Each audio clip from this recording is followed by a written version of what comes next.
Future generations will be haunted by the effects of a global pension crisis that is brewing today. These are the words of the World Economic Forum. Joining me from the forum to discuss this crisis is Michael Drexler, Head of Global Financial Systems. Hello, Michael. Hi, Joe. Michael, in a recent report, you warned that the retirement savings gap for 6 countries, including the UK, could blow out to $220 trillion by 2050 if governments don't act now. Why are you so convinced that the crisis is going to reach that scale? We're convinced for really 3 reasons. One of them is we've partnered with Mercer, the actuarial firm, who really have a grip on longevity and actuarial tables, which is very important in this context. And then, of course, the other 2 reasons are longevity. People live a lot longer, which is a wonderful thing. And we're projected, people who are born this year are projected to live up to 100 years when they get older. And the second thing is we have less and less of a workforce to support pensioners. And so we have now a situation where pension systems were designed for more than 10 workers supporting each pensioner, and people having a life expectancy of 10 years after retirement. We're now looking at 20 to 30 years after retirement, and only 4 people supporting each pensioner.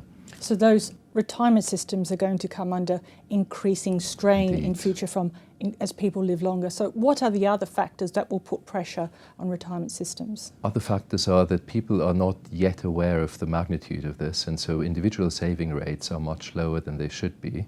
The suggestion is people should save 10 to 15% of their annual income for their pension, and in reality often they save less than 5%. And in addition that's a big shortfall. That's a very big shortfall. Yes. And in addition, a lot of the responsibility with defined contribution schemes has been devolved to individuals, and they often don't have the tools or the education to really make those very, very long-term life-changing decisions. Okay, people are being left on their own and shouldering more responsibility to build up those retirement funds and possibly not knowing how much they should save. Indeed. So what should governments be doing now to avert this global pension crisis? So governments should do a variety of things. One of them is to make sure that people really have access to pension schemes, and that it's well known that they have access, and they should encourage people to contribute. Don't exclude them. Don't exclude them. Make them aware that they can and should contribute, and where possible even make those contributions at least a default choice, if not mandatory. And just very briefly, what about the young? I mean, they've got extra pressures now, as you mentioned, about being placed into these riskier defined contribution schemes, but they've also got more pressures with debt and having to manage their money on their own. I mean, is there anything that governments could be doing specifically to help younger savers? Mm-hmm. We think there's at least a couple of things governments could do. The first one is awareness, because just personally speaking, if I think back to being 25, pensions were not top of my mind, and yet they should have been really, because the earlier you start saving, the better the returns are that you get and the longer the compounding happens.